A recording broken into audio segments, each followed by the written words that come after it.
Odogwu, please, I don't want to see that movie. It's too long. Oh, you like it is long, but not the interesting. Hello everyone, it's your homegirl Lillian, and guys, I just saw Love in Every Word, and I feel like the name of that movie should have been Love in Every Action, because oh my god, the action that Odogwu was doing in that movie.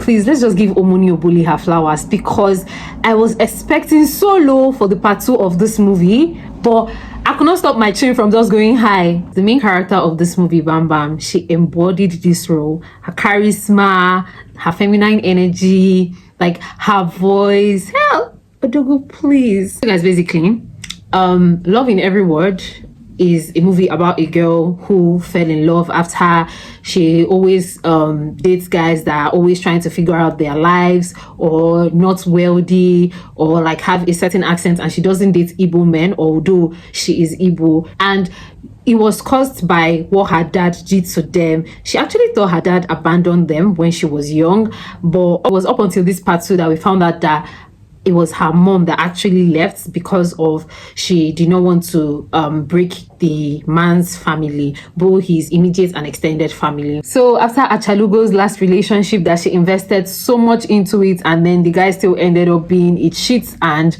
you know, just useless, she finally decided to just remain single and just figure out her life, you know. And her mom told her to come over. They had like an event, and she went home, and then she met Odogwu, and she just ignored him. I mean, she didn't want to chase after the whole thing because of he was not her type.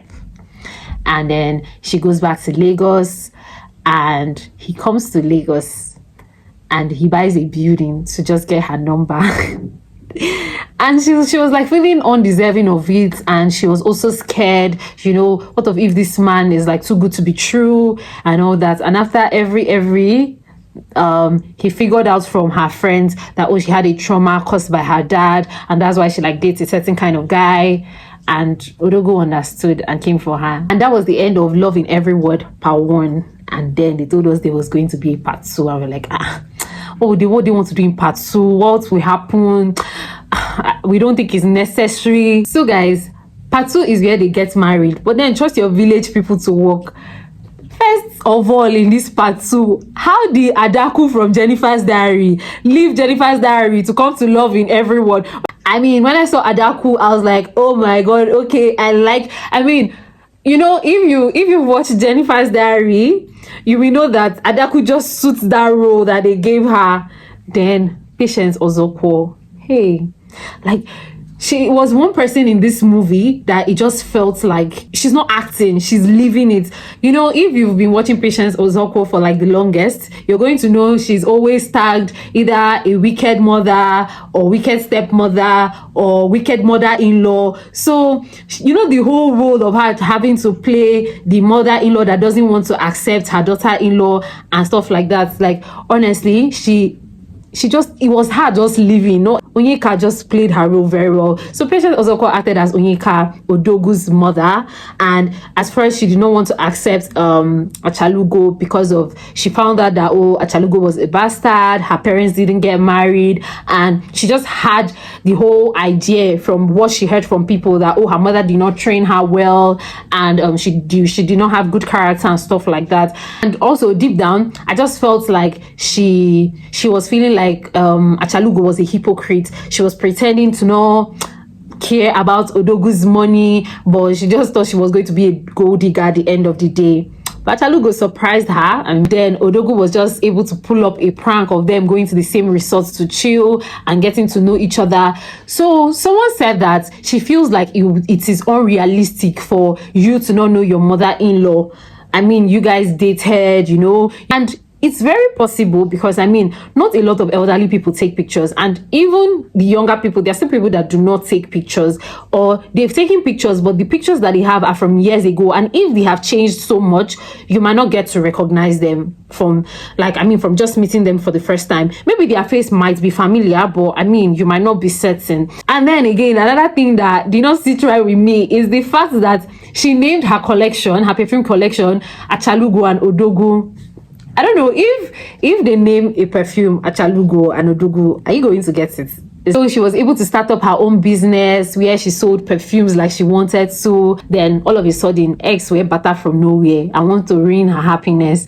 But I just liked the way she handled the situation. You know, I was afraid that she was going to fall because do not forget, Odogwu was not her type at the beginning. So I thought that, okay, she was going to fall. But I mean, she didn't fall. Honestly, that wedding was, I could not help my cheeks to just come down. I just kept smiling.